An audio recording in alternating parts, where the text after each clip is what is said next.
that stopped really quick. I know. I was just starting to get into the groove of the music, and it stopped on us. We got to do something about that. Yeah, it needs to be extended just like another. Y'all want to go another tick. round on that? No, let me start. I was like, let's do it again. Oh my goodness. Hey, look. Good morning, good day, good evening. It's a great day. Thank you for coming back out to our Focus Marathon. It is day number 23. Day number 23 of our Focus Marathon, and we are still going strong, stronger than ever. Matter of fact, Karen, I think we're picking up momentum. I think you're right. I mean, we're going 26 days. So here we are in the final stretch. And wow, oh wow, have we had some great conversations these past 22 days. Yes. Can you believe we've been having 22 conversations? I'm feeling it. You're feeling it? I'm feeling it. However, with that being said, it's been very rich. It's been very rewarding. I've been full. It's like I'm at a buffet and just feasting from all of the conversations, all of the just the guests that have been coming on. Yeah. They've really just brought their best to the plate, to the table, and they prepared their meal. They diced it up. They chopped it up. They sauteed the message. And you're making me hungry. Come on, man. And they brought it to the forefront for the people, and we love them for that. So yeah, great wisdom. Oh my goodness, we're gonna have to go back and kind of watch each of those videos like over and over again, just to make sure we get all the richness that came forward from each and every one of our guests. Yeah, I already know I'm gonna go back and look at all of them. And if this is your first time coming out, joining tonight, maybe tonight is your first night, please feel free to go back and look at the whole playlist around the Focus Marathon. And if you want to make sure you don't miss anything from us going on in the future, if you find these videos, or as you look at it, you could be looking at this video in the future. And if you say, hey, these videos are really doing something for me, I'm really appreciating these videos, go ahead and subscribe, because you don't want to miss one that comes out, because we're going to keep on bringing the good stuff. Absolutely. And go ahead and hit the subscribe button, hit that bell notification. And also, I almost forgot this, at the top of our banner is our email communication, our Take the Next Step community. And we talk about personal development, self-leadership in there. And sometimes you don't want a video, you just want a quick nugget. Go ahead and hit that button and join our community. And we won't hit you with a whole bunch of emails, but every now and then we might just have a nugget we want to send you real quick and not put on a big production. We just want to send you a quick note of encouragement. So go ahead and join that as well. Absolutely. So with that being said, it is time to move. It is time to keep on moving. Hey, thanks to your guests that are here. I see y'all are already popping in. I see you over there popping in. I see you in the comment sections popping in. Thank you for hanging out again tonight with us, and we are ready to get down. Woo. All right. Get down. Down. Okay, we're ready to get down. Tonight, our focus conversation tonight on day 23 is around education. Around education, and education in the sense of what should we have students focus on when school is not in session? Yeah. How do we keep them on track? And this could be for even some adult learners too. Absolutely. What do you do? But mostly for the young people, how do we keep them on track? How do we keep them on the right trajectory to make sure they're moving and going where they need to go? Yeah. So parents, grandmom, granddad, uncle, auntie, you need to see this and hear this information so you can share this with those you care about the most. Yeah. There's such a thing called a summer slide. So some kids, not all, but some kids in the summer, they tend to regress. They tend to go backwards a little bit from what they learned in that last year that they just completed. And so in that summer season, they may just be having fun, maybe just playing video games, but they're not continuing to learn. And so when they end up back in school the next year, for some kids, again, not all, but some kids, there's some makeup that they have to do. And so we have our educators with us today, this whichever time you're tuning in, we have some educators with us who are going to share some wisdom for how you can help keep your child, your grandchild, nieces, nephews, whomever, whatever kids are in your village, how you can kind of help keep them sharp so that when they get back in school, they're ready to hit the ground running. I like how you said in their village, because it takes a community, it takes a village to raise a child, and we want to keep that that mindset going that, Absolutely. when you see something, say something. They normally talk about that when something is negative, Mhm. but also when you see something, say something to a young person to enrich their lives, to lift Absolutely. them up, to encourage them to keep going. See something, you see someone, say Mhm. something to Mhm. someone that will keep them moving. So we got a roundtable discussion tonight. It's a little bit Yeah. different. We're going to be sitting around the table talking, and you get a chance to listen in on the conversation that we're having with people from different angles of education. Mhm. And so we have three individuals, and we're going to bring one is actually very active in the school teaching. And so we're going to get that perspective on what kids should do when school is out. We also have a owner or a director. I think they call directors when they're nonprofit. Oh, she's a founder of it. Founder, Mhm. director of a nonprofit. And so we want to hear from that perspective. And then we have a gentleman that is behind the scenes, in the nitty gritty, and trying to make sure that when it comes to getting ready college preparedness, that students are ready for that next level as well. So I'm sure they got some interesting insight, and we're gonna dive in and figure out what they have to say. All right, sounds good. So, Oh my y'all, goodness. listen, if you have not shared this, please do share. Let somebody know that we're talking about education. We have some educators who are going to be sharing wisdom. They're going to be dropping some gems. So, make sure you share it. If you have a question while Thank we're you. Yes, talking, yes, thank you. make sure you put it in the chat, but be sure to put the letter Q in front of your comment/question so we know that it's a question you want to raise to the panel. Absolutely. So All without right, further let's ado, I'm get going to started. start introducing the wonderful guest that we have tonight. So first, I'm going to speak of Mr. Alonzo Bailey. He has an educational career where he's worked with students, teachers, and principals. His career in education has spanned 22 years. He originally began as a special education teacher in the District of Columbia Public Schools. He worked also in Detroit, Michigan, their public schools as well. And now he's in the Prince George's County, Maryland area. He's been in the school system for the last 13 years. He's helped to train teachers, coordinate programs, spearhead community events, and innovative programs. He says his passion is serving and supporting students, teachers, and staff with the intentions of helping them unlock their true potential. That's Mr. Alonzo Bailey. Y'all welcome him to the Focus Marathon. Miss Sabrina Sin. She's been a teacher for over 20 years. She's taught in both public and private schools. She was the owner, director for an educational services company that served the Prince George's County, Maryland community for more than 5 years. She currently serves as a STEAM coordinator and fifth grade math and science teacher at her current school. She is the proud mother of 3 wonderful children and the wife to an amazing husband, Brother Will Sin. Y'all welcome Miss Sabrina Sin to the Focus Marathon. All right. And last but definitely not least, we have Miss Brittany Tabron. She is a mother, author, and a business owner. She's the founder of the Color Me Free organization. She received her bachelor's degree in management with a concentration in public administration. And she has a passion and purpose for helping young girls between the ages of 12 and 17 find their identity and their purpose. And she believes that she is able to show how God's grace and favor can play out in your life. Y'all welcome Miss Brittany Tabron to the Focus Marathon as well. Look, I'm still doing applauses over and over and over again. I'm getting silly. This is crazy. So look, welcome, esteemed guests. We are so happy that you've decided to grace us today with your presence and your information and understanding. And let me let you guys know, you guys are the cream of the crop.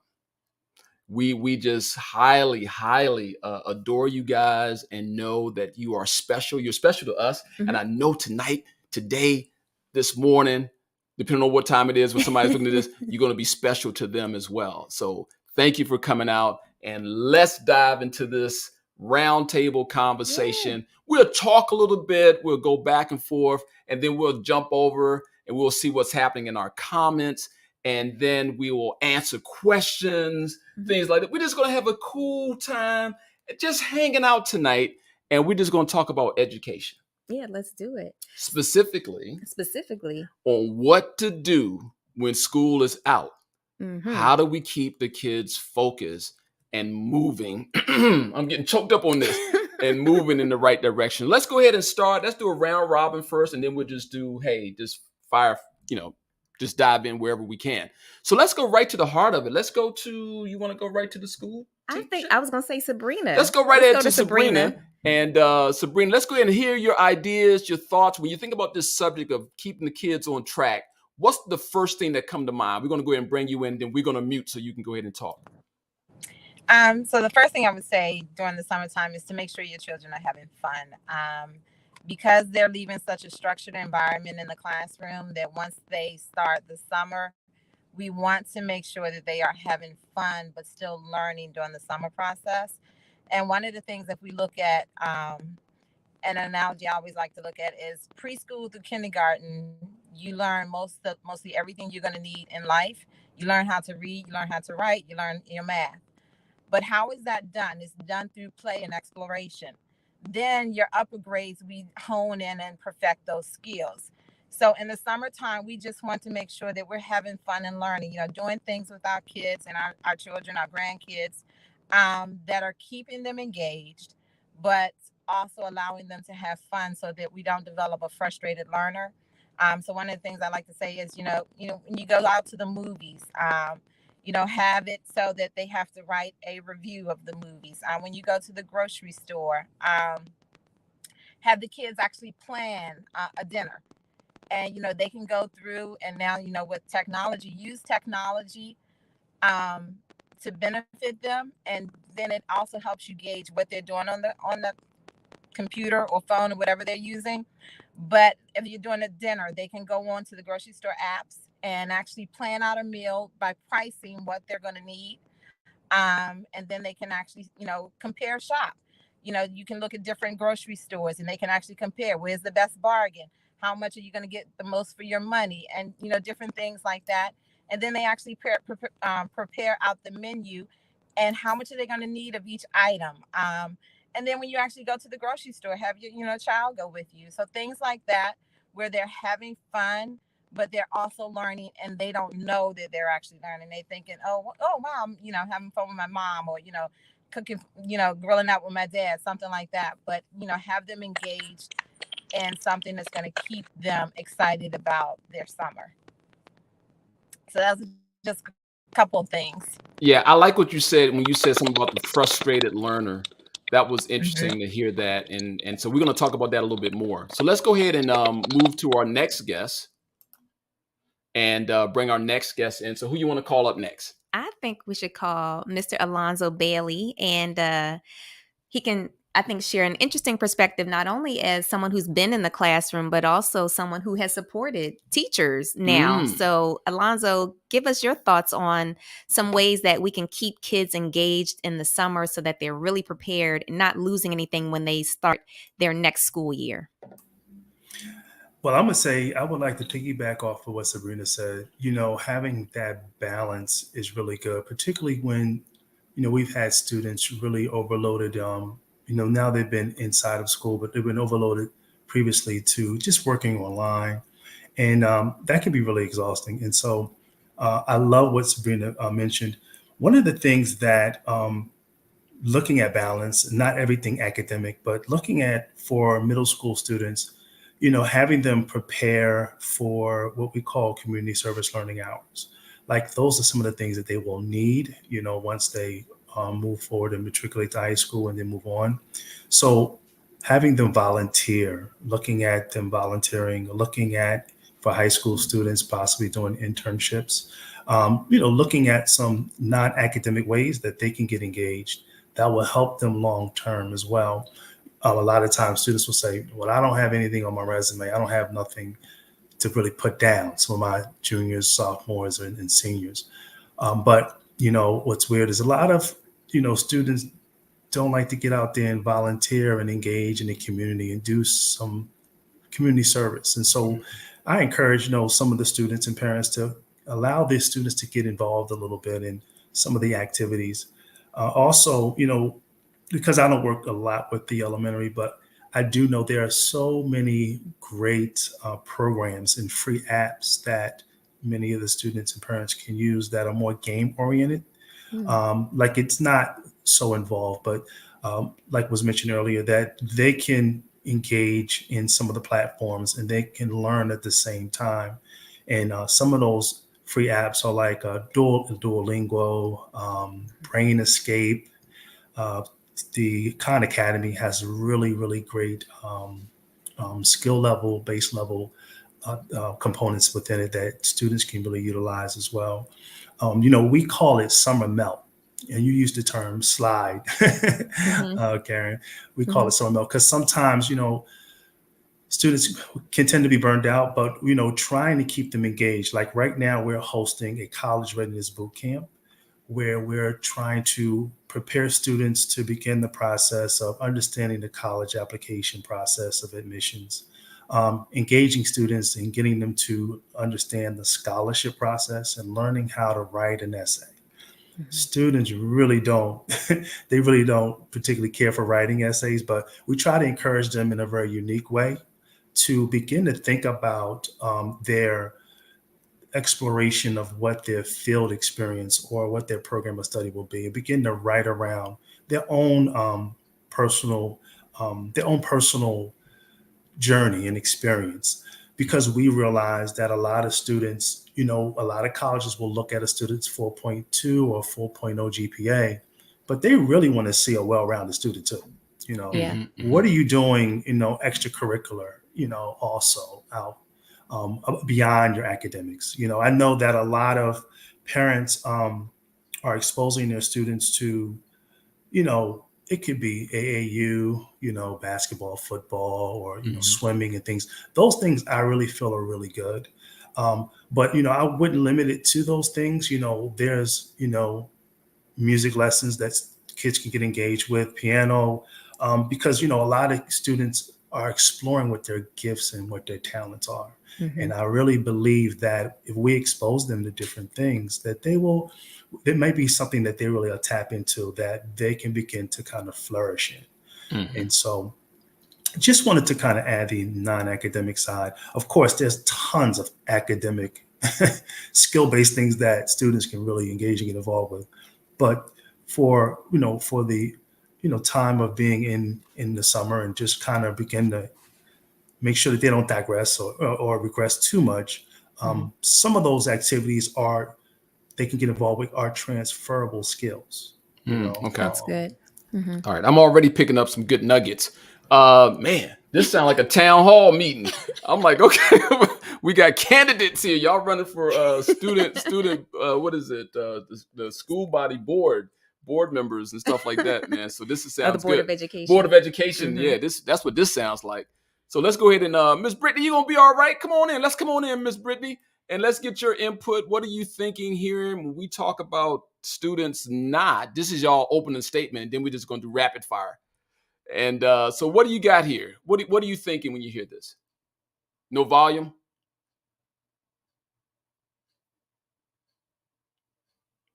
Okay. We see clearly. And she's gone. Okay. So she'll be back. She'll be back. We've had a storm come through here. So Yes. we're having some technical issues, but we keep moving forward. So let's just go open up rapid fire a little bit. So ladies and gentlemen, so kids are out, it's summertime, and all I'm hearing is fun. Mm-hmm. I know you got some activities for me, but all I want to do is have fun.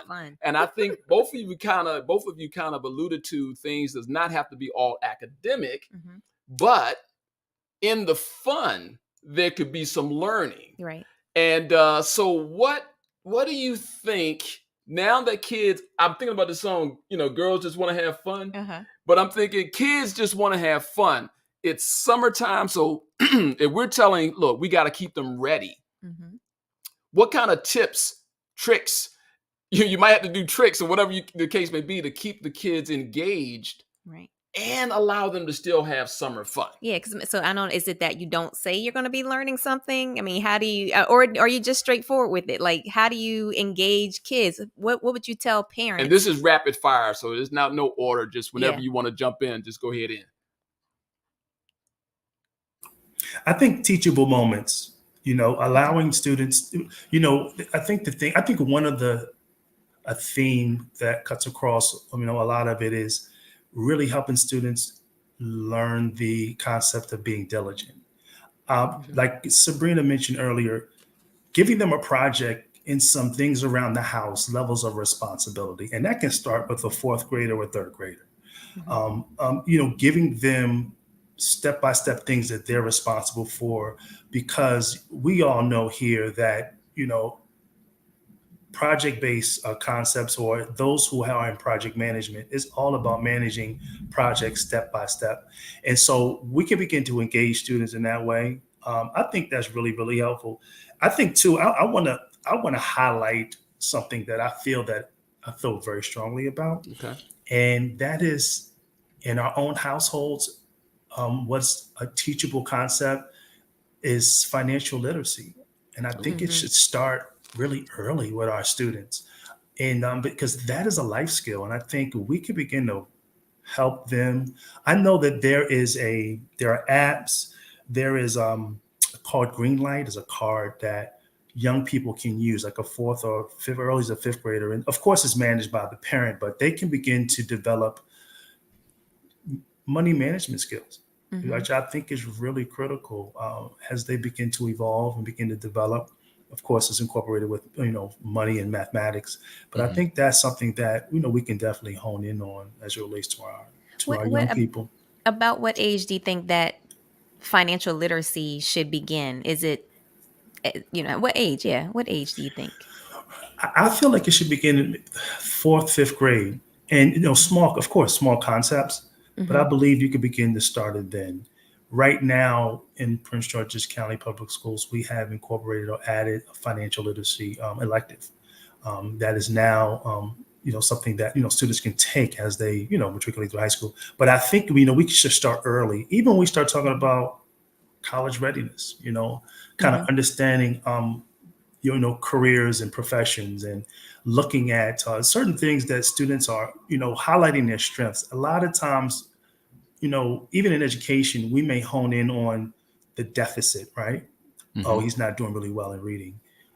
He might be a grade behind in his reading skill level. So we can begin to kind of hone in on maybe math, with which they're really, really strong in, and let's highlight that area, strengthen it. Of course, we do need to begin to work in that area of reading, but we still want to make sure we highlight those strengths, because repetition and encouragement and giving them praise in the area that they're strong in is very helpful, and it'll help them also in the area that they may have a deficit in. And so feeling strongly about that. But you asked me basic concepts, and so those are some of the basic things. I feel like financial literacy is just one. Mhm. Hmm. There's so many more that can be looked at. One of the things I'll share, and I'll let Sabrina share as well. Yeah, because she missed a button. She was like on Family Feud, and she was like, and she's like, she said, "Dag on it." Alonzo hit it first. Yeah, I was like, she was like, "Dang!" And then we get in, and then we got to No, get I'm Miss about to Brittany let. in I'm her about to opening let. statement. I'm Go going to ahead. let Sabrina. Nope, I'm going to let Sabrina jump in there because I know she has some really rich information to share. So I'm gonna let her go. You gonna let her? You gonna yield to Miss Sabrina? All right, cool. Go Why, ahead, go ahead, thank you, Ron. Alonzo. Thank you. So one of the things I definitely want to piggyback and say, I definitely believe what Alonzo was saying is that expose children to any and everything, because you never know what is going to grab hold to them. And even with like playing the piano, one of the things you find that research has shown that children who play the piano far better or do better in school. And I don't know if it's because of the right and left hand working together and the brain actually chiming in, but the research shows that that actually helps them or benefits them. So if you can put them in some type of music class, and one of the things too is let them go outside and explore. Just use their imaginations, and getting them away from the TV and away from the video games, or using that constructive. I know one year I did, and this was with my own kids. We did a summer of minutes, and this is when my girls were younger and they had just gotten their cell phones, so they had to earn minutes for their cell phones, and so they had to do different things, do different chores and activities, and for everything there was an allotted a number of minutes that they would get. So they would calculate, well, I'm going to do this, this, and this, and so you get them engaged and they taking the ownership for what they're doing because they know, okay, this is what I want, and how do I get that? So it's also building those work ethic skills, letting them understand that you're going to have to work for something. Another thing is just playing board games. One of the things we're finding in school is that because kids are not exposed to games at a young age as much as we used to be, is that they have a hard time recognizing patterns. And one of the ways we learn how to recognize patterns so quickly is by using dice. And with all the board games, you can look at 2 rows of 3 and say, oh, that's automatically 6. You didn't even have to count them 1, 2, 3, 4, but you automatically could see it. And that was called something now that we're teaching in school called supervising, is that you show them patterns where you could have 2 dots here, 2 here, and 1 in the middle, and so that you automatically know that it's 5. And so we find that a lot of times kids are struggling recognizing patterns. So just playing board games with them. And then just other things that you find to do. Going to the museum. Finding, when you go to the museum, it can be structured and it can be unstructured. And that because there's so much in the museum, you can just let them go and explore. Or you can hone into one thing that you want them to go in and get so that they can focus on that one thing, and then you can have an activity tied to it. I know I love to do Mount Vernon as a field trip because we could do a scavenger hunt. And so they would have to go find different things in the house and different things in the museum. And then at the end of the scavenger hunt, it was always this one question that they had. It was a riddle that they had to find the answer to. And so they were, running around trying to find it. And so they're learning, but they don't know. They're having fun. And a lot of times, some kids may not enjoy the museum. And some kids may not realize that they don't enjoy it, but it's a seed being planted. I know for even me when I was younger, my parents started taking us to museums. I hated it. I absolutely hated it. I'm like, oh my gosh, here we go, another museum. But that is one of the things you asked me today. What do I love to do? I love going to museums. So you never know what a child is going to grab hold to. So just exposing them to any and everything and just allowing them to explore and be free to learn. And then even in the structure, not making it so structure specific that they decide, oh my gosh, I don't want to do that. We allow them the freedom to explore and to decide, what is the outcome? What am I going to put in it and what do I want to get out of it? And you guys can sit down as parent and kids, sit down and explore, what do we want to do for this week? Or what can we do on the weekend? Because a lot of parents are still working during the summer.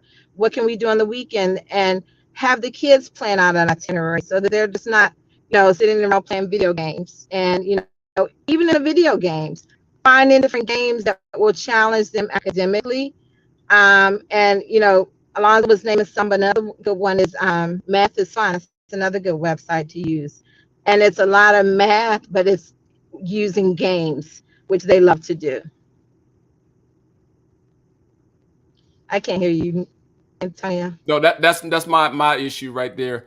I put in for you the next time you have to go up against Alonzo and he wins. So I put the family Oh, he's not feud gonna thing win there. next time. He's not gonna win Okay. next time. It's gonna be All right. Brittany or me next time. All right, cool. With Love that it, being love said, it. we didn't get an opening statement from Miss Brittany about keeping the kids focused. So let's get that opening statement from Brittany, and then we're gonna shift over to see if we have anything in the comments. So comments, Peanut Gallery, y'all get your questions ready, your opening questions, because I know there's gonna be more as we dive into that. So let's go ahead and bring Brittany up to the scene. Let's go ahead and spotlight her a little bit. There you go, Miss Brittany. What's going on? Hello, nothing much. So to get to it, how to keep them focused during the summer. Sabrina and Alonzo, they touched on basically what I was going to say, but just to piggyback and to close it up, finding their interests, exploring their interests with boundaries. So say if like you find a program as a parent, find a program that's like-minded where you're trying to get them to go, make sure it's like geared to their development and their growth, and then you put them into that program. Most programs are free. They have the out of school time activities and programs from organizations such as myself, Color Me Free, or other organizations out here in the area. And just do your research, put them in it. And even if don't allow yourself to deter from putting them in their program if it's something new to them. Even if something new, Okay. like Sabrina said, help them to stay in it. Like after their first day or even their first week, ask them how they liked it. Some of them by that Friday, they'll say, "Oh, I like it," and then they'll stay in it. But even if they don't like it, keep it in it. Keep them in the program, I suggest, because that will help them to grow. And even as they get older, they'll know, all right, this is something new, it's different, but I'll stick to it because it's helping me in my development, if that makes sense. Yeah, and also you're teaching them how to stick to something, right? Yes. Can I tell you? Let me just tell you. So my mother, because I was in first grade, right? I joined Brownies. I didn't like it. I wanted to get out. She made me stay in first, second, and third grade. I got out by third grade though, but she made me stick with it just so I wouldn't just get in something and quit. So there is I did learn a lesson, but I wanted to get out of Brownies. I'm just saying. I did, but All right. This is good. So thanks for this opening round. We should have some more questions for you. We're gonna have some bing bing bing, see who can beat the buzzard. So but let's go over and take a look. I'm gonna look over here real quick and see if we have anything from our audience here. Any questions? Oh, I got one here from VJazz, said things like the Spy Museum. Stuff like that, where kids are kind of like, ooh, how, mystery. Because I'm a mystery. I think I was all into mystery and stuff like that when I was a kid. The whodunit, those kind of things. I love the spy movies, and of course, always rooting for the person to get free, and win the day. So that was good. So every moment, I like this one here. Every moment is a teachable moment. Absolutely. So finding those nuggets, like even when the kids have something that really didn't go their way, there's a teachable moment in that as well. Absolutely. And and be aware that how do you turn in a kid's mind a disaster, something that was a disaster. I would y'all get ready. How do you turn something that might be a disaster in a kid's mind to a teachable moment? Rapid fire. Or character building moment. Yeah. Okay, so there are kids can find a disaster in anything, depending on the age. So I want to go off of your team losing a sports game. Okay. That could be a disaster to them, and it can show them how, for one, you're not the only player on your team, so don't carry that on your own shoulders. Every one of y'all all did something bad or something troubling to cause the loss, but also to know that recognize what you did wrong and then practice, and your next games show up better than you did the time before at the loss. Okay. All right. So again, that thought of never not giving up. Failure is part of the process. That's something I had to learn. I'm still kind of learning that that it's okay that if you want to get to there, there's going to be failures that happen. As a matter of fact, it's the failures that help push you there.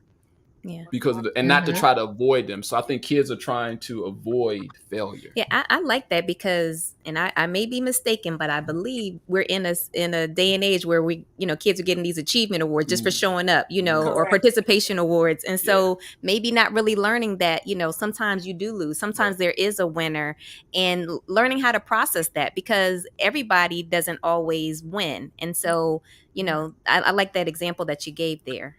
Who else would like to share some teachable moments that, kids can learn if they get into some situation that may seem disastrous to them, but really at the end of the day, you can teach a lesson? Yeah. One of the things I would say is that, when they do have an issue with, maybe a game that was played or an activity that they did, getting them to express how they feel and why, and then getting them to express why did it happen, so that they get a clear understanding of what took place, because a lot of times they only see it from their perspective. So giving them the opportunity to think about what happened on the other side. What did the other team do, and what did they do well? What can we look and say, oh, you know what, they did that really good. And so then you can take what they did and you can say, I'm going to do better. Or you can take what they did and say, I'm not going to try. And you give them that choice and let them understand that what is going to be the outcome of that. So if you accept the notion that, okay, you know what, I did all that I could and now I'm not going to try, so you're giving up. So you're telling me Mhm. that this is your best, when we can always, every day we can improve and do better. And if you're telling me that the other person did something better, so then that's telling me that you can improve on something. So getting them to see that you can always improve on something, and Mhm. letting them to work it out instead of us telling them. Because a Mm. lot of times when we just come right at them and tell them what they did or what happened, we don't give them the opportunity to process it and understand it for themselves. Oh So wow, I that's one of had the things. yeah. And then even the group, if it's a team effort activity, getting the group to, talk about what happened, what went bad, what went Mhm. wrong, or what went right with whatever they were doing. And then how can we make it better? How can we improve upon it? And getting them in the habit of reflecting and going back and looking at what you did and how can you make it better? Because that's growth. And through life, we're all going to grow. We're all in the posture of learning, and Mhm. never being so satisfied or content with yourself to think that, oh, that's my best, I can't do any more. And let them always see there's always room for growth. Right. Wow. I love that. To me, I'm hearing emotional intelligence, because there are a lot of adults who, don't know how to process your emotions, Look, what you're feeling, what you're. Go Yeah. ahead. I'm down here trying to take notes on the slide without y'all seeing me take notes. I'm like, wait, I need that for myself. So, hey, look, that was very good. It sounded like you. I like when you said giving them room, because I had a counselor, professor, and he was saying that he was giving us in the class space to figure it out. Mhm. He said, he Mm-hmm. even said, I'm showing you enough respect. I'm giving you respect Mm-hmm. by giving you space to kind of like work it out as a class, and by respecting you, I'm giving you the space to let you do it. I do have a question, and let's see who wants to take. Oh, I'm sorry, Miss Brittany, did you want to say something? Yeah, have you all noticed that the way we talk to youth is similar to the way we talk to each other as adults, because they are growing to be young adults and adults themselves. And it reminds me of like how Paul in the Bible, he had different, he's the same, his message was the same, but his deliverance was different. He changed Mhm. his wording, but the message was the same. So it's just like that. What I've noticed, come to know, is when you're talking to the youth and young adults, it's the same way we're talking to them as adults and reflecting emotionally, all of that, as youth, then young adults, then adults, because that's who they're becoming. So Okay, so you should start those adult level conversations earlier, yes, but the But on their wording is level. but on how the yeah. correct. Mhm. Okay, all right, Yeah. same Mhm. message but on their level. Yeah. Mhm. Sabrina, I think Sabrina's giving you a nod on that one. She said she likes that one. Yeah. Amen. Amen. And then we got an amen. All right, cool. We got She was preaching. we got a we got a couple of questions here. Well, first of all, we got a great point, Brittany. That was a good point. But then let me go back to two questions. Here's one here. It says, what are the biggest obstacles to getting kids focused outside of the classroom? So, from your perspective, what are some of the biggest Mm-hmm. obstacles that you see? Now, I know you're in the classroom, Brittany. You out there working with them, trying to mold them and shape them. And Alonzo, you get them like, what the heck? You got to you got to get ready for the next level here. But so, what is the biggest obstacles that you're seeing with getting them to focus outside the classroom? So let me share this. I think that in this time, obstacles. I think, back to Brittany's point, us being more flexible and making the accommodation. And what I mean by that, in this digital world that we're in, students, they're on their cell phones. And so, yeah, they're really Mm-hmm. distracted, right? By being on their cell phones, they're engaged on their tablets. However, we can meet them where they are, because these are tools Mhm. that Oh, can be good. used in a positive way, that will help to refine their outlook on particular topics, particular perspective on life, and particular topics. When we start talking about um, the voting process, or we start talking about one's rights, looking at those as moments to, highlight and look at these, very critical topics, things that are happening real time, and utilize them, to begin to have them take a look at using some of their platforms and things that they're already engaged with. But technology can be the obstacle, but it can also be turned into a very positive thing if we learn how to utilize it and align it in the way where we can yield benefit from it with respect to our young people. I like that. And so I would just add to that, I think too, parents getting back to storytelling. As Sabrina was talking, I was just thinking about storytelling and thinking about, culture and heritage and history about where you come from, who your grandpop is and, your lineage. I think that's important, and begin to share some of those failures and triumphs and being very honest and transparent with, your son or daughter about, like you alluded to, Karen, it's not always about being victorious. The reality is that you will lose in some cases in the ups and downs of life. But I believe from an educational standpoint, we get back to the basics of sharing some of those triumphal moments with some of our great authors like Langston Hughes, Zori Neale Hurston.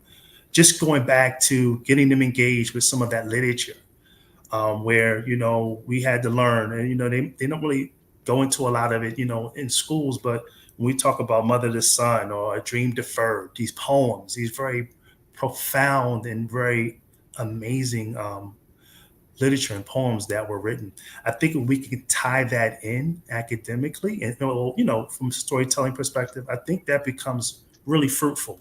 So just something I wanted to add, for our young people too and our parents. Yeah, that is, as you were talking, I was hearing the word identity. Now it's sharing like your family history. It's sharing, what you represent. And like when you're outside of the house, you have all of this heritage behind you so when you're making decisions, consider your heritage, consider the stories, consider your identity, which is all of you, your whole being. And yeah, I like that. That's what I was hearing as you were speaking. That's really good. That's really cool. I do have a question here about competition. I thought It's up here. No, I thought I saw it up here. Okay, here's one. Let's look at this one. What are your thoughts on competition as the motivation to academic and character development in kids? Some type of competition. What are your thoughts on competition as a motivation to academics and character development in kids? Rapid fire question. I think competition has its place, and it teaches students to work in lightning. groups. But I know. Hold on. I know you saw the same thing we saw. Yeah. So for those of you who are watching our expression, like I said, we have like the storms and stuff are in the area, and Sabrina is brave enough to be out in the car. Can I share? The power. Yeah, you can share them. Yeah, power's out. So she said, "I'm still getting on." So she's out in her car with the AC on, trying to make it work. But I know deep inside, she's like, I'm afraid of this. I want to be inside. But she's being a trooper. So bear with her as she goes through this. That's because she's passionate So about we're going to go back to what Alonzo talking about, the storytelling. Because in the storms in African American community, some of us, when storms came up, you shut down everything. No electronics, no TV. You let God do his work. And then when he's finished. Yep, we had the same mama. But that said, I think competition, and because I'm at the elementary level, I find it is really beneficial in the classroom to help kids, one, to engage in what they're doing, and especially in math. I find the kids, they like to team up and they like to compete against each other. And it does the camaraderie with the teams within the classroom. And then it also helps them hone on skills. And one of the things I like to do is mixed abilities when I do competitions in the classroom, so that everyone is getting a chance and everyone is able to think through what it is they have to work on before they actually spew out an answer sometimes. And I see that the kids, we'll have one game, we'll keep a tally on the board, and so it lasts for a couple of days. And so every day the kids will come in, are we going to do that? Are we going to do that today? Can we do it today? And so you find the excitement for learning because it's centered around a competition, because everyone likes to win. And so you play to them winning. And then you also find a way, because not every child is going to win, you find a way that everyone is engaged and everyone can walk away with feeling like they are winner in certain aspects of learning.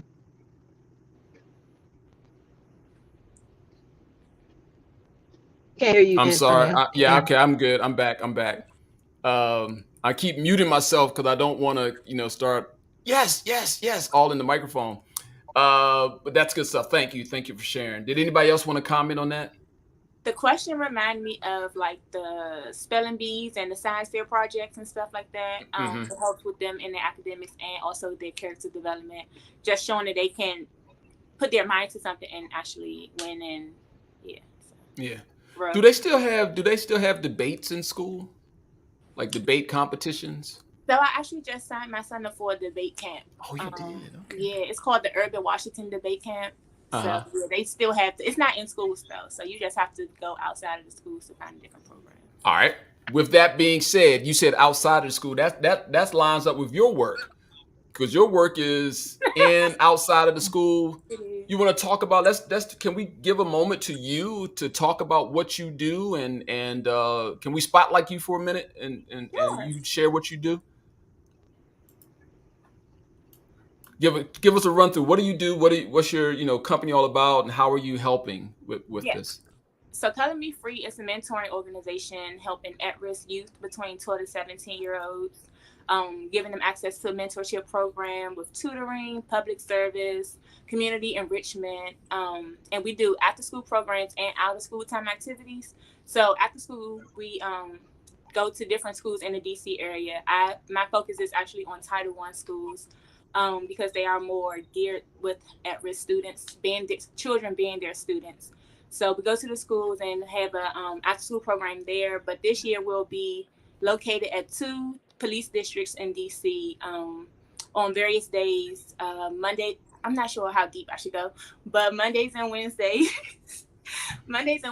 we'll be at the 7th district helping the students who live in wards 5 through 8. And then on Tuesdays and Thursdays, we'll be at the 3rd district helping the students who live in wards 1 through 4. And then out of school time activities, that's during like the winter break, summer break, and spring break, where we'll have activities depending on how long the break is. So usually winter break is 2 weeks, summer break is about 6 weeks, and then spring break is about a week. Just giving them a safe space to come in, still do tutoring or enrichment programs, or even just take them to museums within their neighborhood, because a lot of children who live in the DC area haven't been to museums, just to know that it's like right there in their backyard. They can just walk down the street and do it, or get on the bus and go to these places, to expose them to different things, and even have girl talk moments, whatever is bothering them, or questions about life and finances and fitness and all of the nine. So that's interesting. So talk about capacity, because you're a young company. Yes. Young organization.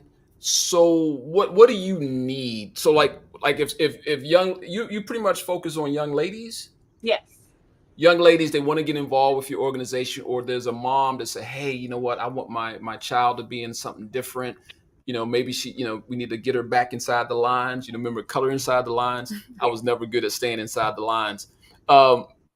So how do they connect with you? I know we have your website here. Is this a good way for somebody that's interested in your program, or maybe inviting your organization into their school district or something like that? Is that what they would do? Yes, everything is on the website. There's a link to become a sponsor, a donor. There's a link to become a volunteer. There's a link to sign up your child to be a part of the program. And then there's an email that you all can reach out to if you all want to Color Me Free to come to your district, your school. Okay, and they can learn more about your organization by going to your website. And what's your biggest need, Brittany, right now? since you're just kind of getting going? Volunteers. Volunteers. Okay, all right. So we So can have a good ratio. Yeah. Volunteer. So what was man? Hey, if we get shut off, just understand, it's just nature, So if y'all listening, everything just go black. It's just nature. The harvest is plenty, but the workers are few. Mhm. That's what you're dealing with, kind of like that thing Yes. where it's a lot. I'm gonna let this rumbling go by. Look, Alonzo looked up like, what? Oh, it's I feel it here too. So you need people to help fill the gap. Correct. And so if you have a heart for helping young ladies, and you got all types of specialties are wanted, right? I mean, like if you are into math, if you like to help with writing, Correct. if you Lonzo was talking about storytelling, maybe somebody has they're good with arts stuff, Yeah. and maybe you like teaching music. Correct. Yeah. Because we were talking. Remember, Sabrina was saying something about when kids play music, they tend to have a competitive edge. Correct. When they play music and stuff like that, and it makes there's something to do with their hands and the brain connecting and stuff like that. Almost like when you take notes. You know how when you write the notes out, it's like that information kind of sticks with you a little better. Mhm. So well, thanks for sharing. But you do also have, I feel like the Tonight Show or something. You also have a book. Yeah. And the book is called, tell us what the book is called. They probably can't see it, but. It's called Color Me Free. Same name of the organization, Color Me Free. Tell a little bit about the book. What's going on here? So the book is my memoir geared to, yet again, help young girls between 12 to 17 just know. So like I said, my memoir. It tells from my childhood to where I am now. Just saying how you don't have to become a product of your environment, even if you are living in a poverty neighborhood or don't have the best or what the world considered the best, because everybody has the best. But yeah, you don't have to become who your environment, and it just shows my growth and change once I accepted Jesus as my Lord and Savior. So wow, that's good. So it doesn't just stop at the youth girls. It's actually good for women as well. Because I am a young woman. So yeah. She's like, yeah, that's right. I love it. I love it. Listen, when we first met Brittany, it was about a year and a half, 2 years ago. Yeah. Antonia thought she was like a 16-year-old kid. Yeah, I was like, that's nice. A kid. She's like, I'm grown. But not only are you grown, you have an interesting story because you did another job before you got into this, right? Yes. So I was a DC police officer for 8 years. I would have never guessed that. And here you are giving back. So that's cool. Let me look over real quick. I see some numbers here. Okay, you answered some of the questions. What's the age range for your program? Let me not mess up anything. Yeah, what's the age range for your program? You kind of like spoke to that. Miss Kenya said that's awesome. Shout out. Then we got a shout out to Ward 7. Mm-hmm. Where's Ward 7? Southeast. Alabama Avenue, MLK Ave, Stanton Road. Shout out to Ward 7, Anacostia, all that stuff. That's where I went. Yeah, good stuff. Thanks for sharing. All right, so let's get back to I just want to give you that moment in time, in space, so you can get your stuff out here. Because, sometimes we don't know what to help give people that come out and help us out. Mm-hmm. So if you have a product or service and we have you out here, we definitely want to highlight that so people can support what you're trying to do as well. So that's our way of saying thank you. All right, look, let's go. We got a few more moments. All right, your most frustrating thing. Let me not put y'all on blast, but when you're dealing with parents and the pushback, look, Sabrina put her head down on. She said, "Oh God," because I've heard from educators that say, "You know what? It would be all right if it wasn't for the parents. I could get through this." Is there like this, and it's just us, it's just us. So, is there something that really like this? If you can just get this right with parents, life would be better? What would be that one thing? Let's go round robin. What would be that one thing if you can just get the parents on board with X, things would be better? You can. Anybody can start. I'll share. Go ahead, Brittany. I was just Brittany, saying, hey, Brittany's on a roll right now, boy. Yeah. Hey, listen. And plus, Brittany was a police officer, so I'm not listening. I ain't messing with her. We're gonna yield to Brittany. He wouldn't yield to Sabrina. He was like, smash, get out the way. Exactly. He don't know. 7 years ago, though, what I was doing. No, but I'm proud of you, Brittany. I would have never guessed that either. That's awesome, Brittany. So Brittany, just knowing that it takes a village, like just being accepting of the help that's want to come to you and your family. Okay, because it's like you don't tell me what to do. Right. I know what I need, but if you need help, recognize that you need help and accept it. Yeah, I like how that merged with the conversation from yesterday as well. That even if you're in a place where you need, you got a mental things just not clicking all right. You just feel things are not right. I don't want to say the wrong thing, but I can see how that play in. Ask for help, accept help when it comes. Go ahead, Mr. Alonzo. What's that one thing, man, that's like, we can just get that right. We're going somewhere. Okay. I'm safe, Brittany. I'm good. Yeah. You're like, hold up. I think that one of the things that, this is what I would say, and I know it might not come across great, but what I tend to find out in my experience is that sometimes parents may be coddling our young people a little bit too much, allowing them a level of independency, allowing them to take the lead. And sometimes parents get really frustrated because they may be navigating the ship, but the student hasn't really got on board on the ship where they're trying to go. And I think sometimes having the family conversation, sitting down and really discussing what do you want to do. And I think we highlighted some things, but there's like a Myers-Briggs personality survey that students can take to kind of see just where they are. See, what are their interests, what their personality traits are. Beginning to get them to take the lead on some of the different programs or different initiatives that may be out there. But we see it all the time where, for instance, dual enrollment is one of our big rocks in our office. And students can get college credit when they take a dual enrollment course. So they get college credit for it and they can get high school credit. Sometimes what we find is that the parent may be filling out the application from the first, second, third, all the way through, and the student has yet to take any ownership in the process.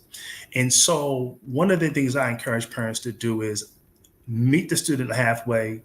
Now, granted, we pay 100% tuition for those students who want to participate in dual enrollment. However, we would like for the student to take the lead and fill out the application. And I'm just using this as an example. But, and so those are the things that may frustrate us a little bit, because sometimes the parents, and sometimes you may have a mom with a young man, hasn't quite let him take the initiative, and he's kind of sitting back. Oh, yeah, my mom got it. And it doesn't teach him that level of responsibility that, yeah, you're a senior, but as a senior, you are like 8 months away from making adult decisions. You're going to school. Your parent is not going to be in the dorm with you. And so it's critical that you begin to fill out your FAFSA yourself, of course, with the guidance of your parent. But, even when it comes to doing scholarship searches, your parents shouldn't be looking up no scholarship searches for you. You should be doing that yourself. You should be, writing the essay, developing the framework of what you want to say. And so that's just one of the things that, I would just highlight that I come across, is that allowing students to take the initiative. I got to keep coming off of mute because I don't want to say nothing. But man, that was rich because I heard a couple of things in there. The thing about letting them fill out the documents and do the research is making sure they have buy-in. Like you said, they're not you on the ship. They ain't even on the ship. You think you're navigating something, and you there by yourself. By allowing them, also that's the same when you have your employees and stuff like that. When you let them participate in the goal setting and things like that, is better buy-in. But then you said something about the young man saying, "Oh, my mom got it." They grew up to be men saying, "Oh, my mom got it." I've seen that with my own eyes where they was doing that. You see the red signs. Oh, my mom got it. My mom got it. And now they grown men. My mom got it. My mom got it. So be careful. Oh my God, that as Miss King said, that's good. So that I heard a lot in there. I heard a lot in what you were saying. Come on, Sabrina, what you got? I know Sabrina. Maybe we shouldn't have you go because you're actively in the school. So you want to kind of like you can get a pass here because we don't want people walking up to your classrooms messing with you. You want to pass on this one? I don't mind chiming in. One of the things I found is that everyone comes from their perspective in life. Whatever they've been through, that's what they bring to the table. So I think one of the things we have a society where there has been a narrative of teachers doing things, and some people may come from an environment where they may have been exposed to things the teachers may have done. And so when you come with that mindset and think and you group them all together, but I think developing a relationship, like we talked about in the beginning, it takes a village. So, for parents and for teachers to come together and develop the relationship so that that this teacher is looking out for the best for my child. And sometimes it takes some situations where there may be disagreement in the beginning because you're both coming from two different perspectives. But in the end, if you're consistent and the goal is for what's best for that child, the parent is going to come around and the teacher is going to see that, you guys can come together and form a relationship to make sure that you're doing what's best for that child. So I think that, just to have compassion when you come and not come with a mindset of they're after my child, or even for the teacher not to come with the mindset, oh, all they're doing is, coddling or whatever they may be doing with that their child that you feel that they're bringing in, but being open up enough to receive them when they come, to work through the process. Because I've been in the school system for a while, so I've encountered a few instances where, parents didn't agree, and it was based on what they believe happened before they got the true story of what happened. And once they get the story of what happened, then their perspective changes. So I think it's making sure we have the line of communication open, and that parents feel that, understand that the teacher is looking out for what's best for the child. All right, so let's do this. Top of the hour. Can I just add to what Sabrina was saying, because what she said was okay? It was spot on. Go ahead. Because she mentioned partnership, and it is about customer service on the school end. As a teacher, I'm working in the office setting, and so many of us, is about the partnership, because we definitely need to work with each other, and sometimes we just highlighting that what she mentioned. The tug and pull may be there, but the goal is to make sure that the student is successful in progressing and moving forward, because, if we lose sight of that, we've both missed the mark, as the parent, as the educator or instructor or whoever the professional is. But I just wanted to highlight that because it's really critical when we talk about just partnering, because the parent is definitely a stakeholder. The teacher is a stakeholder as well, but guess what? The student is also a stakeholder in the equation too. So, just making sure that we are all working together. Like Brittany alluded to, it takes a village. So I just wanted to add that. No, that's good. That's good. Let's do this. Top of the hour. Show is called Take the Next Step. So we want to ask you guys, what's the next step? So we're going to start with Lady Sabrina, and then we go to Brittany, and then we're going to end with Mr. Bailey. What's the next step? The next step is making sure that we expose our children to everything, because we never know what may land and what may touch them. And we don't know what their end is going to be. And so all we have to do is lay a path for them to go through and try our best to structure it in such a way that where they still have the freedom to make decisions. God talking. This guy lit up behind you. She put her neck like, let me get out this car. Where they still have the freedom to make decisions and make mistakes. It's okay for them to make mistakes. And they don't have to decide what I want to do in life and feel that they have to stick with that. Mm-hmm. It's okay to decide, oh, I want to do this, and then change their mind. So that's why it's good to allow them to, while they're young, to expose them to different things so that they can, work out the nicks and crannies of things and, find out and touch what it is they really want to do in life, and then just go ahead and act.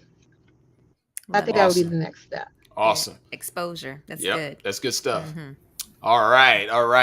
Let's go in upstairs. Okay, mine would be research. Hers with exposure, mine is research. Do the research on the different programs to put your children in to help them grow academically and skill set. That's a good one. That's a good one. Yeah. Short and sweet, but very good research. Good point. Because there's a lot out there. So how do you know what's going to be a good fit? The research is good. Mm-hmm. Thank you. That's good. Mr. Bailey? I would say exposure. Helping students explore their areas, whether it's through academics, non-academic, like we mentioned before, whether if it's swimming, pianos, playing the flute, whether if it's golf or tennis, allowing them the opportunity to explore, and also, I'm gonna just add this, that Prince George's County Library is free. Every student should have a library card. They should be taking that journey. They have online library access now, so students should be really taking the journey to, definitely picking up a book that draws their interest and begin to kind of delve into exploring some of the things that are out there around whatever topic. They may want to be a cybersecurity person. They might want to be a gamer. We have a lot of young people that are into technology and they want to be gamers. And so, parents being flexible and open to leaning in on some of those things and allowing that space for them to begin to tap into that area, because I realize that, these giftings, that these students or young people have, you can't really tap into it if you don't shine a light on it, and I believe that, once they have some level of light exposed on it and they can stir that gift up, it gives them, more opportunities, to get out there and gain that level of exposure. But I believe every student in Prince George should have a library card. Students should be reading, engaging that aspect of learning in some way, because that's where you can kind of explore as well, through various autobiographies, biographies on, great leaders, things of that nature. I love it. I think for me, and Brittany, I saw you look like you almost jumped out your seat. You want to say something, so I'm gonna come back to you, and then we got to get Sabrina out of the weather, because she's like, Jesus, you tarrying at the altar right now, aren't you? You're like, Jesus. I think for me, the saving grace for me was exposure. Because I can't, like some of us here, we came up in the inner city, Southeast, and stuff like that. And but being exposed to something like an airplane flight, when I finally got a chance to go on the plane and to see how some of the stuff I was worried about as a kid up 30,000 feet seems nothing. It's like when you see the vast of the beauty of creation and you're like, wow, you know what? Life is not that bad. And all it was an airplane flight, you know, to see like, wow, we're part of this massive creation here. And the things I'm in the neighborhood crying about, there's so much more to life, you know, just to see more like that. So exposure was big for me. Seeing something different. Seeing grass. We had a lot of concrete and dirt where grass was supposed to be. So you go to somebody's house and they got action. I see you, Sabrina. You got grass out there and just you can roll and play. Somebody had a swim pool. You can start to see that there's more. And somebody sit on here tonight living in DC and then not knowing what you have in your backyard. Right. There are museums that I have still not been to.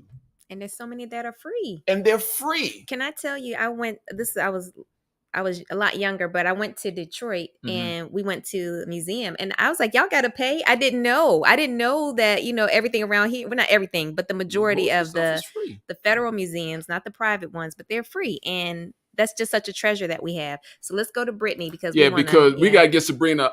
I know Will, we're almost done, sir. Will's like, hey. Yeah, no, it wasn't much. I'm just going to hit on the fact that he was talking about going to the library.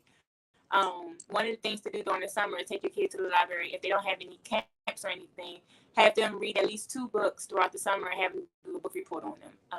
That's another way to help them grow in literacy. I love it. All right. Good deal. We did have one question, and I always want to make sure people get their question answered. So, and then we're out of here, guys. Here's the question. Go ahead. What's the recommendation for parents that aren't involved? What would you recommend to parents who are not involved? And I think this speaks to almost everything you were saying. I was going to point to one person. The parents not involved, but now you got the kids, you have the students, but the parents are just not engaged. How are you guys handling that? Anything you want to say? Because you got a free mic here. Anything you want to say to the parent that's not involved? What recommendations would you have for them? I would say not to miss out on the. Yeah, he did it again. Go. I'm sorry, Sabrina. I'm sorry. Go ahead, Sabrina. You're muted, Sabrina. I got it. Go ahead. Go ahead, Sabrina. She muted again. The first. Go ahead. I would say for the parents that are not involved, for whatever reason it may be. I mean, you want the parent to be involved, and you would hope that the parent would get involved. But even if they aren't, to find people that can pour into that child's life, even as a teacher, to see that I can't stop what I'm supposed to do because the parent's not coming to the meetings, or because the parent is not helping with the homework, or because the parent is not taking.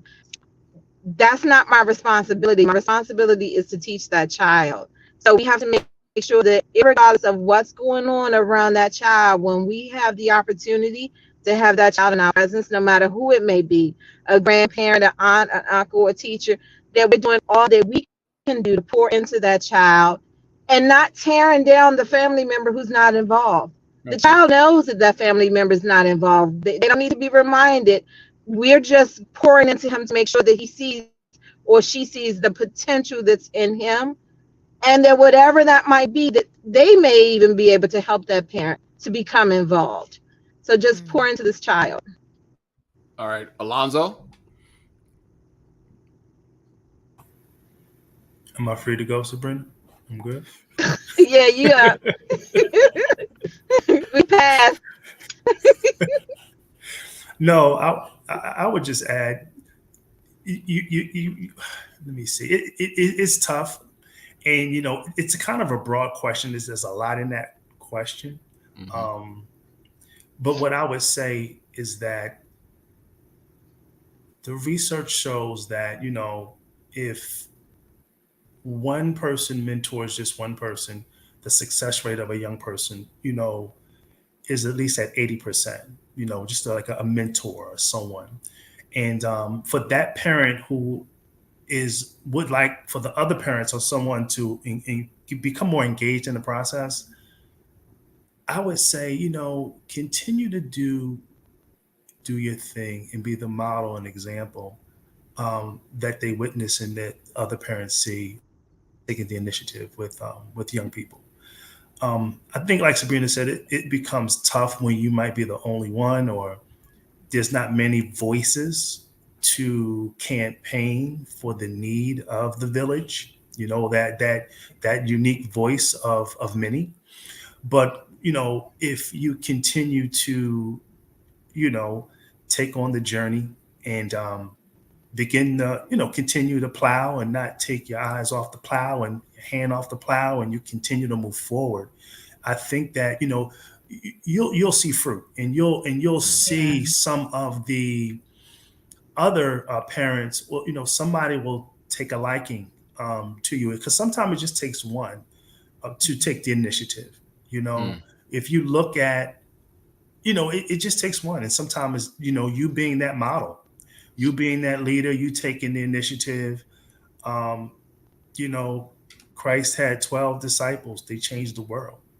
And sometimes it just takes a few of us to take a step out there and move forward and be that representative. To help our young people out, or to be that representation for other parents.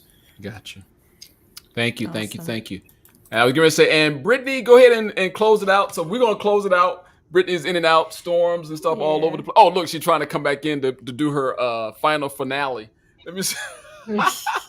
Brittany, take us away. What we got? Last thought. Parents not there, not involved. What did you want to say?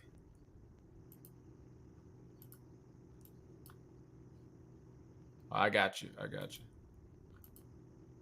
Maybe I don't. There you go. We hear you. Go. I can't hear you. We can hear you. Go ahead. Can you hear me? Yes. I can't hear you though. Well, you just talk. Oh, you can't hear me, so just talk. Can you hear me? They said I just can't talk. hear you. You can't hear any of us. Hold on. Oh, what am I talking about though? The parent that's not involved. The question. Yeah. Thanks, Alonzo, for that. Yeah.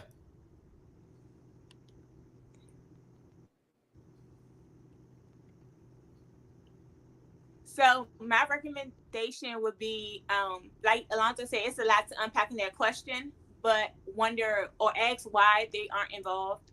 But even like Sabrina said, we have to find somebody to I wouldn't say foster, that's tough, but help the child, even in their, like, wherever they are messing up, if they may be messing up, or the reason why we need to reach out to the parent. Awesome. We're gonna go with that. Great job. Everybody give a thumbs up. Alonzo, let her know we love it. We got it. Great. Oh my God.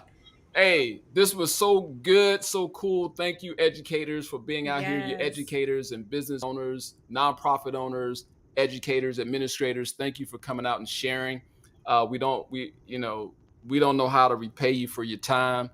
I did have a comment from somebody, and I thought that was good. And I'm gonna put this one up. That was Brother Will said, "I'm praying." We said he had his wife outside in the car with the thunderstorm and lightning. He said, "I'm in the house praying." So enough said. I got to get you back in. Yes, thank you. So there's a great comment. Thank you for what you do each and every day, and a special shout out to Sabrina, who persevered through this storm to participate in this conversation. Y'all need to give her a round. Definitely. Yes. Definitely. All kind of stuff, man. She's doing it up. But I thank you guys. Thank you for the platform. This platform. This has really been good. Wow. Yeah, it's been fun. It's been fun, but we could not do it without you guys. If it was just us every night for 26 nights, I think we would be like at each other's throat. But having you guys on here has made it just great. We wouldn't be like that. We wouldn't be like that. No. Okay. But you know what? There's another educator in the chat, Anita. Can you put up her comment? I think that's a really great one to also make sure we close out on. So each child that comes across our path is a special assignment. Make every moment count. Thank you, Anita. Man, that's That was good. good. Because they will know who they truly are if they do that. So, okay, she just went on with it. I love it. Sabrina, you're the first person that's just went on with my British accent. You just said, yeah, that's right. You didn't joan on me. You didn't say anything or anything. You just went with it. I love it. So thank you. We got to say goodnight to everybody that's watching. Thank y'all for coming out. Don't forget, tomorrow, we're going to be right here tomorrow. If this is your first time on the channel, make sure you subscribe to the channel, like the channel, share this channel with somebody.